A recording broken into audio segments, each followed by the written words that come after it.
ಈ ಮಕ್ಕಳಿಗೆ ಒಂದು ಎಕ್ಸಾಂಪಲ್ ಹೇಳ್ಬೇಕು, ನೀ ಯಾರಂಗಾಗ್ಲಿಕ್ಕೆ ಇಷ್ಟಪಡ್ತಿ ಅಂತೇಳಿ.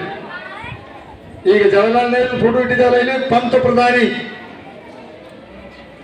ನಾನು ಪ್ರಧಾನಿ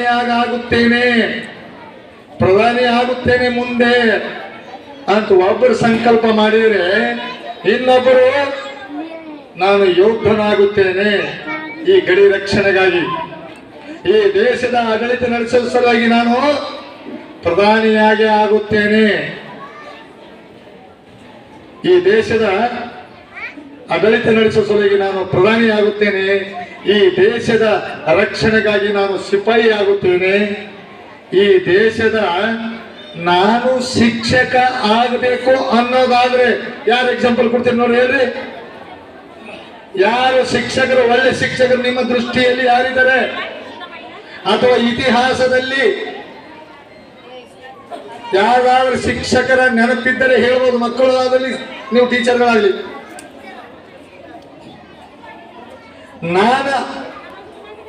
ನನಗೆ ಜ್ಞಾನೋದಯ ಆದ ನಂತರ, ಅಂದ್ರೆ ನನಗೆ ತಿಳುವಳಿಕೆ ಬಂದ ತರುವಾಯದಲ್ಲಿ ಶಿಕ್ಷಣ ಪ್ರೇಮಿ ಯಾರಾದರೂ ಆಗಿದ್ದಾರೆ ಅಂದ್ರೆ ಮಾತಾ ಸಾವಿತ್ರಿಬಾಯಿ. ಮಹಿಳೆಯವರಿಗೆ ಶಾಲೆ ಓದಲಿಕ್ಕೆ ಅವಕಾಶ ಮಾಡಿಕೊಂಡಂತ, ಮಹಿಳೆಯವರಿಗೆ ಶಾಲೆ ತೆಗೆದಂತ ಆದರ್ಶ ಶಿಕ್ಷಕಿ ಅಂದರೆ ಮಾತಾ ಸಾವಿತ್ರಿಬಾಯಿ ಫುಲೆ. ನಾನು ಅವರಂಗಾಗಿ ಆ ಟೀಚರ್ ಹಂಗಾಗ್ತೀನಿ. ಹಾಗಾದ್ರೆ ಆ ಟೀಚರ್ ಏನಾಗಿದ್ರು? ಸ್ವತಂತ್ರ ಪೂರ್ವದಲ್ಲಿ ಹೆಣ್ಮಕ್ಕಳು ಶಾಲೆ ಓದಬಾರ್ದು ಅಂತಿತ್ತು. ನೀವು ಬುದ್ಧಿವಂತರಾಗಬಾರ್ದು, ವಿದ್ಯಾವಂತರಾಗಬಾರ್ದು, ಹೆಣ್ಮಕ್ಕಳು ಮನೆಯಲ್ಲೇ ಕೂಡಬೇಕು, 4 ಗೋಡೆಗಳ ಮಧ್ಯದಾಗ ಇರಬೇಕು.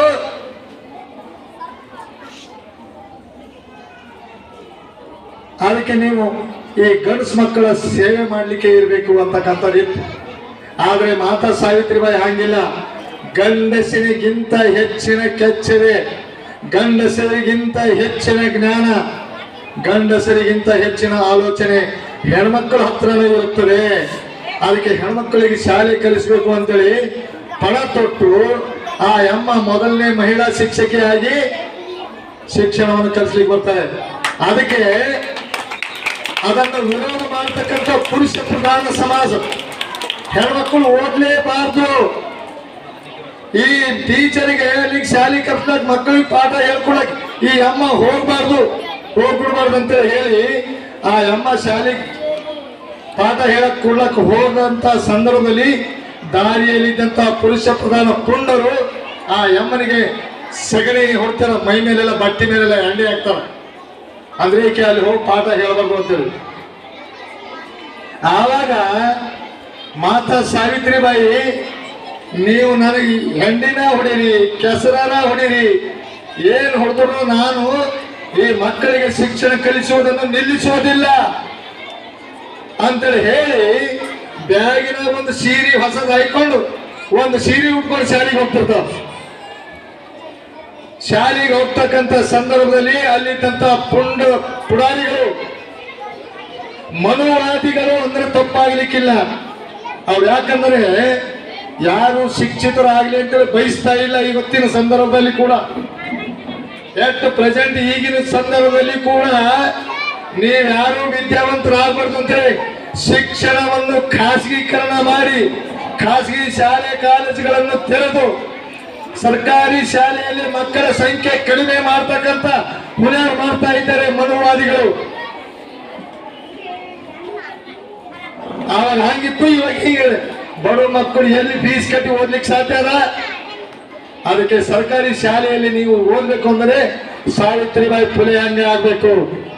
ಆವಾಗ ಸಾವಿತ್ರಿಬಾಯಿ ಫುಲೆ ಆ ಬ್ಯಾಗಿನಲ್ಲಿ ಇದ್ದಂತ ಒಂದು ಸೀರೆಯನ್ನು ಹಂಗೆ ತಗೊಂಡು ಹೋಗಿ ಮೈಯಲ್ಲಿ ಹೆಂಡಿ ಮಾಡ್ಕೊಂಡು ಶಾಲೆಗೆ ಹೋಗಿದ್ಮೇಲೆ ಆ ಸೀರೆ ಕಳಚಿ ಬೇರೆ ಸೀರೆ, ಹೊಸ ಸೀರೆ ಉಟ್ಕೊಂಡು ಮಕ್ಕಳಿಗೆ ಪಾಠ ಹೇಳಿದಂತ ಶಿಕ್ಷಕಿ.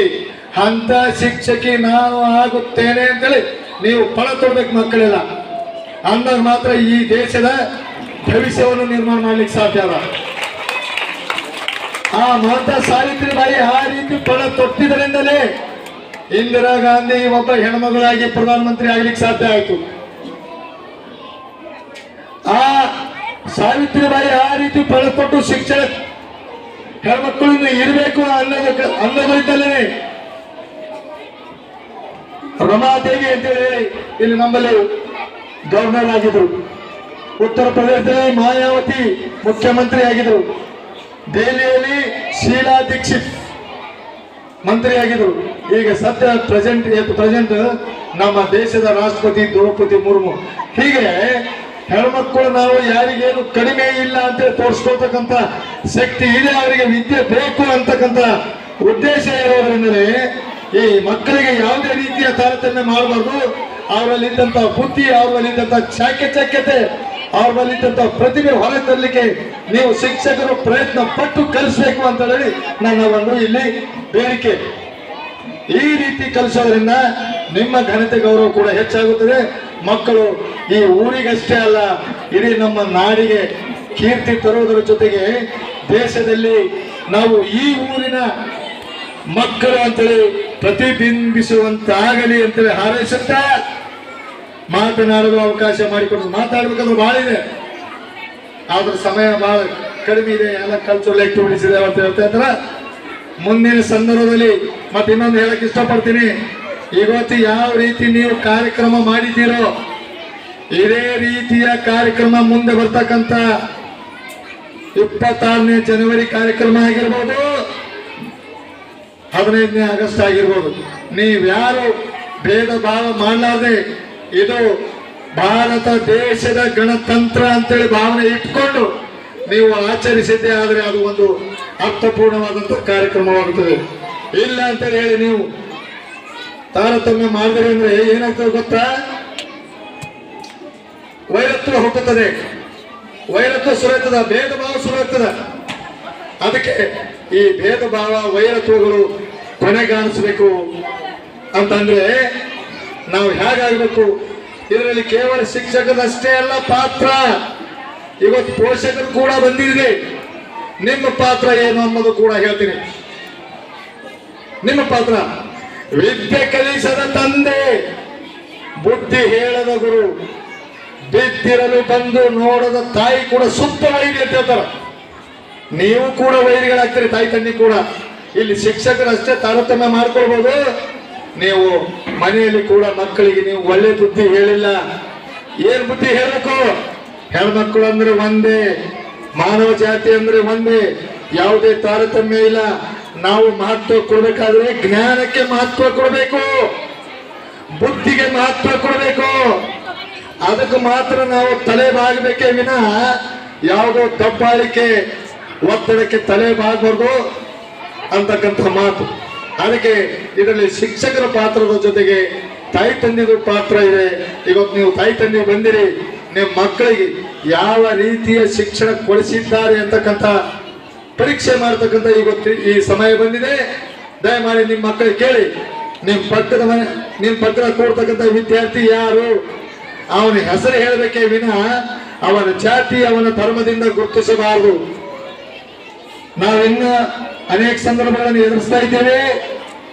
ಶಾಲೆಯಲ್ಲಿ ಶಿಕ್ಷಕರಾಗಿದ್ದರೂ ಕೂಡ ತಾರತಮ್ಯ ಮಾಡ್ಕೊಡ್ತೀರಿ ಅಂತ ಗೊತ್ತಾಗ್ತಾ ಇದೆ. ನೀವೇ ಒಂದು ವೇಳೆ ತಾರತಮ್ಯ, ಭೇದ ಭಾವ, ಜಾತೀಯತೆ, ಆ ಧರ್ಮ ಈ ಧರ್ಮ ಅಂತ ನೀವು ಭೇದ ಮಾಡಿದರೆ ನಿಮ್ಮಿಂದ ಕಲಿತಕ್ಕಂಥ ಮಕ್ಕಳು ಅವರದೇ ಕಲಿತಾರ. ಅದಕ್ಕೆ ನೀವು ಧರ್ಮ ನಿರಪೇಕ್ಷರಾಗಿರ್ಬೇಕು. ಯಾವುದೇ ಜಾತಿ ಧರ್ಮದ ಬೋಧನೆ ಆಗಬಾರ್ದು. ಶಿಕ್ಷಣ ಅಂದ್ರೆ ಶಿಕ್ಷಣನೇ ಇರಬೇಕದು, ನೀತಿ ಪಾಠ ಆಗಿರ್ಬೇಕು. ಒಳ್ಳೆಯವರಿಗೆ ತಲೆ ಮಾಡಬೇಕು, ಕೆಟ್ಟವರಿಗೆ ಪಾಠ ಕಲಿಸ್ಬೇಕು ಅಂತ. ಸೊ ಈ ನಿಟ್ಟಿನಲ್ಲಿ ಶಿಕ್ಷಕರದ ಒಬ್ಬರೇ ಪಾತ್ರ ಇದೆ ಅಂತ ನಾನು ಹೇಳಿದೆ. ಇದರಲ್ಲಿ ನಮ್ಮ ಮಕ್ಕಳು ಬುದ್ಧಿವಂತರಾಗಬೇಕು, ನಮ್ಮ ಮಕ್ಕಳು ಜಾಣರಾಗಬೇಕು, ನಮ್ಮ ಮಕ್ಕಳು ಸುಸಂಸ್ಕೃತರಾಗಬೇಕು ಅಂದ್ರೆ ಮೊಟ್ಟ ಮೊದಲು ಮಕ್ಕಳು ತಾಯಿ ತಂದೆಗೆ ಮರ್ಯಾದೆ ಕೊಡೋದನ್ನು ಕಲಿಬೇಕು. ಯಾವ ಮಕ್ಕಳು ತಾಯಿ ತಂದೆಗೆ ಬೆಲೆ ಕೊಡೋದಿಲ್ಲವೋ ಅವ ಸಮಾಜದಲ್ಲಿ ಪುಡರಿಯಾಗಿ ಹುಡ್ತಾನೆ.